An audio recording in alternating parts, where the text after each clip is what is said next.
Bugünkü dərsimizin mövzusu pəncərə üzərində əməliyyatlar olacaq. Əlbəttə, pəncərə üzərində müxtəlif əməliyyatları aparmaq olar. Onları biz çeşidləsək, sayıları 4 dənədir. Məsəl üçün, deyək ki, açılmış kompüter pəncərə üzərində apardığımız əməliyyatlardan birincisi pəncərənin yerini dəyişmək. Yerini dəyişmək üçün pəncərənin başlıq zolağı üzərində sol düymə sıxılır və buraxılmadan pəncərə istənilən istiqamətə dartılır və buraxılır. Beləliklə, biz eşitçi stolumuzda aktiv olan pəncərənin yerini dəyişdik.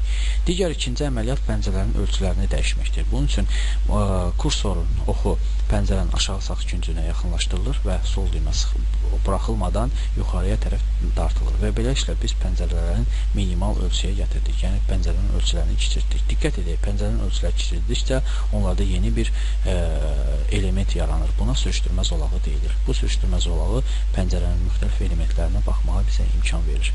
Üçüncü əməliyyat pəncərəyə aid menyu əmrlərini seçməkdir. Əlbəttə, menyu əmri seçmək üçün pəncərədə ilk növbədə menyu zolağı üzərində mausun sol düyməsi yaxınlaşdırılır və sıxılır. Beləliklə, biz pəncərəyə aid olan menyuları görmüş olaraq və kursor menyular üzərində hərəkət etdikdə digər menyular da avtomatik olaraq özü açılır.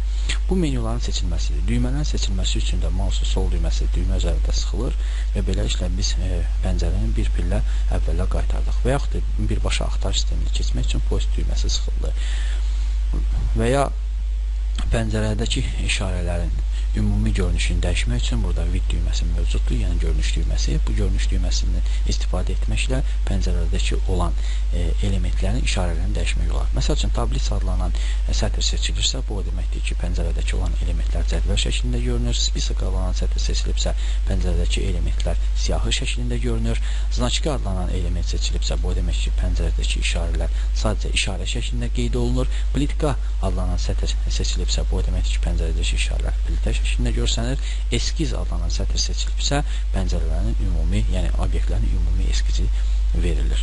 Pəncərə üzərində növbəti əməliyyatlardan biri, bayaq bizim qeyd etdiyimiz 4-cü sonuncu əməliyyat pəncərə sahəsini hərəkət etdirməkdir. Ümumiyyətlə, pəncərə sahəsi nə qədər çox kiçildirsə, sürüşdürmə zolağındakı elementlər bir o qədər böyüyür.